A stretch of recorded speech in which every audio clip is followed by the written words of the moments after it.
ఇప్పుడు మీరు అడిగిన దానికి ఖచ్చితంగా వైఎస్ఆర్సీపీ వాళ్ళు సమాధానం చెప్పాల్సి ఉంటుంది. Otherwise it won't makes any sense. ఇప్పుడు మీరు అన్నట్టు నెక్స్ట్ అంబటి రాంబాబు గారి విషయం కొద్దాం.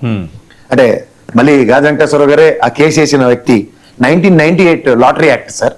అంటే నాకు తెలిసి మళ్ళీ నేను కూడా లా చదువుకున్నాను, మీలా నేను ప్రాక్టీస్ చేయట్లేదు, కానీ ఈ లాటరీ యాక్ట్ లో ఇప్పుడు ఉదాహరణకి ఉద్దేశపూర్వకంగా లాటరీలు నిర్వర్తిస్తున్నప్పుడు, లేదంటే మనం చూడండి, మనం సాధారణంగా ఏదైనా పండుగలు అలాంటప్పుడు ఈ దాన్ని ఏమంటారు, అదేంటి సార్ నెంబర్లు ఉంటాయి, దాన్ని ఏమంటారు, నెంబర్లు ఉండి జల్దీ 5 అది చదువుతారు కదా, అలాంటి ఆటలు, తంబోలా లాంటిది. నెక్స్ట్ ఇది మీరు చెప్పిన ఉదాహరణకి ఆ 200 రూపాయలు పెన్షన్దారుల నుంచి తీసుకున్నది, అది కనుక మీరు సబ్స్టాన్షియల్ ఎవిడెన్సెస్ ప్రూవ్ చేస్తే ఉద్దేశపూర్వకంగానే ఇష్టపూర్వకంగా అన్న క్లాస్ కూడా అట్రిబ్యూట్ అవుతావు. ఎందుకంటే లాటరీ కాదు, కానీ ఆ పండగ సందర్భంగా నిర్వర్తించే లక్కీ డిప్ డ్రా కింద నేనైతే దాన్ని చూస్తాను.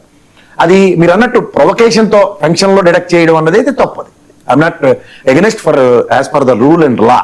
బట్ అంబటి రాంబాబు గారు దాన్ని నిర్వర్తించడం అంటే ప్రధానంగా అలాంటి కార్యక్రమాలకి కారు ప్రజెంట్ చేయండి సార్, లేదంటే ఏదన్నప్పుడు ఒక మంత్రి లేదంటే స్థానిక ఎమ్మెల్యేగా స్థాయిగా ఆయన గెస్ట్ కింద వెళ్ళడం ఎంతవరకు అంటే, ఇప్పుడు మీరు నేను కూడా చూస్తున్నాం. ఇప్పుడు రీసెంట్ పాస్ట్ లో ప్రోడక్ట్ డెవలప్మెంట్ కోసం బ్రాండ్ అంబాసిడర్లుగా ఉన్న ఈ ఆన్లైన్ గేమ్స్ కి వాటికి కూడా వాళ్ళు తీవ్ర పరిణామాలు సంబంధిత యాక్టర్లు కానీ అలాంటి వాళ్ళు ఎలా ఎదుర్కొంటారో మనం చూస్తున్నాం.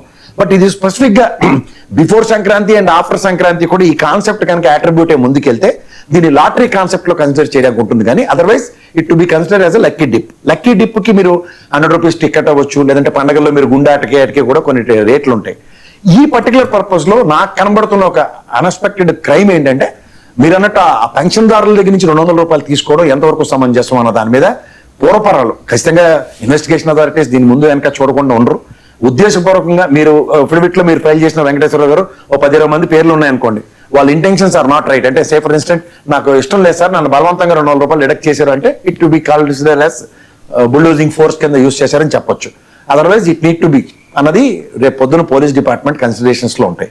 ఇప్పుడు ఈ పీటీ వారెంట్ ప్రభావం అన్నది నాకు తెలిసినంత వరకు ఈ కేసు 2023లో కట్టారంటే కోర్టు పరంగా ఇచ్చిన దాంట్లో పూర్వపరాలు, ఇది నాకు తెలిసి ఇది పెద్ద అఫెన్సిబుల్ క్రైమ్ అయితే కాదు, కానీ 41A నోటీస్ తో దీన్ని విచారించవచ్చు అన్న కోణం అయితే నాకు ఉంటుంది. నాకు తెలిసి ఈయనే మీరు అన్నట్టు వెంకటేశ్వర గారు ఈయన ఆధ్వర్యంలోనే ఆ కార్యక్రమం అంతా ఈయన చీఫ్ గెస్ట్ కాకుండా ఈయనే నిర్వర్తించారు అనుకోండి. సత్తెనపల్లిలో ఒక ఉదాహరణకు కొన్ని కమిటీలు ఉంటాయి, ఒక కమిటీ అని నేను అన్నాను, ఒక సంఘాల పరంగా ఈ సంఘానికి ఈయనే పూర్వపరంగా అధ్యక్షుడు లేకపోతే చైర్మన్ అయ్యి ఉండి వీళ్ళు దాంట్లో కాన్సెప్ట్ చేస్తే then it comes to Ambati Rambabu గారి head. Otherwise it's 41A notice వరకే పరిమితం అవుతుంది. If I'm not wrong. Venkateswara గారు,